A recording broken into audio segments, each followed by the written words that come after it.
ನೋಡಿ, America Iran Israel ಯುದ್ಧದ effect ಭಾರತೀಯ ಷೇರು ಮಾರುಕಟ್ಟೆ ಭಾರಿ ಕುಸಿತ ಕಂಡಿದೆ. ಈಗ ಅಮೆರಿಕ ಇರಾನ್ ಇಸ್ರೇಲ್ ಯುದ್ಧ ನಡೀತಾ ಇದೆ, ಅದರ ಎಫೆಕ್ಟ್ ಬಹಳ ಹೆಚ್ಚಾಗಿ ಅನುಭವಿಸ್ತಾ ಇರೋದು ಭಾರತೀಯರೇ. ನೋಡಿ, ಭಾರತೀಯ ಷೇರು ಮಾರುಕಟ್ಟೆ ಭಾರಿ ಕುಸಿತ ಕಂಡಿದೆ.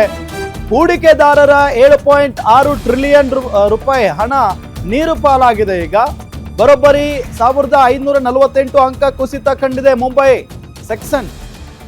ನಿಫ್ಟಿಯಲ್ಲೂ 458 ಅಂಕಗಳ ಭಾರಿ ಕುಸಿತ ದಾಖಲಾಗಿದೆ.